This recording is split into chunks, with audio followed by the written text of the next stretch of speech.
ঝড় বৃষ্টিতে দেখো এখানে আমার হ্যান্ডিংটা ছিল, পড়ে গিয়ে ঝড়ে পড়ে গিয়ে কি অবস্থা হয়েছে দেখো, সবই পড়ে গিয়ে ভেঙে গেছে গাছটা। ভাবছিলাম যে অনেকদিন থেকে এই যে গাছটাকে আমি ভালো করে বসাবো অন্য জায়গায়, তো দেখো গাছটার কি অবস্থা হয়েছে। তো চলো আমি কিভাবে বসাই, কোথায় বসে বসাই, আমি সেখানেই নিয়ে যাচ্ছি। তোমরা তো সবাই জানো যে আমি যেখানে বসে গাছ করি উপরে ছাদে, তো সেখানেই আমি এখানে বসে গাছটাকে ঠিক। তো দেখো আজকে হ্যান্ডিংটা তো আমার ভেঙেই গেছে, তো আমি অন্য হ্যান্ডিং এ এটা করবো। তো তোমরা তো সকলেই জানো আমি হ্যান্ডিং এর মাটিটা সবসময় হালকা করে নিই, তার জন্য আমি বেশি করে বালি নিয়ে নিয়েছি। আর এই দেখো এটা হচ্ছে গিয়ে কোকোবিট, কোকোবিটটা বেশি করে দিয়েছি যার কারণে হালকা হবে আমার হ্যান্ডিংটা।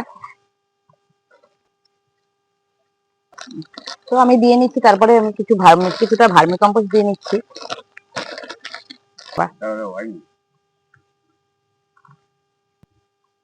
তো আমি মিক্সচার খাবারের পরে আমি একটু ফাঙ্গিসাইড দিয়ে নিচ্ছি যাতে গাছটা মরে না যায়। তো আমি এবার মাটিটাকে বেশ ভালো করে আমি মিশিয়ে নেব, সব বালি, কোকোবিট, মিক্সচার খাবার, ভার্মি কম্পোস্ট সবটাই আমি মিশিয়ে নিলাম। তো এবার দেখো আমি নিয়ে নিচ্ছি হ্যান্ডিং টব কতগুলো, এর জন্য আমি দিয়ে নেবো কাঠকয়লা। তো আমি কাঠকয়লাটা তো নিচে দিয়ে নিয়েছি, এরপরে আমি একটু হালকা করে একটু মাটি দিয়ে নিলাম। তো দেখো গাছটা তো পড়ে গিয়ে তো সব নষ্ট হয়ে গেছিল। তো দেখো সব চারিদিকে আমি দেখতেই পাচ্ছ তোমরা যে আমার অনেকগুলো গাছ চারা আমি ভেঙে বার করে নিয়েছি। তো আমি এইগুলোই আলাদা আলাদা করে বসাবো, যেহেতু একটা না বাঁচলেও আর একটা তো বাঁচবে।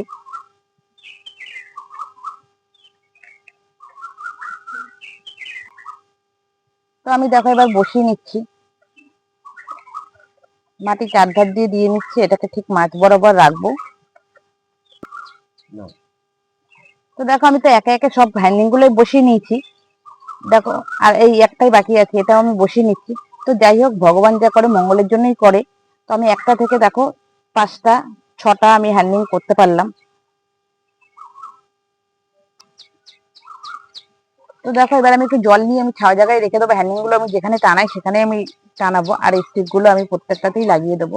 তো আমার ভিডিও যদি তোমাদের ভালো লাগে তাহলে আমার চ্যানেলটাকে একটা সাবস্ক্রাইব করবে, আর নিচে থাকা বেল আইকনকে একটা প্রেস করে দেবে, তাহলে আমি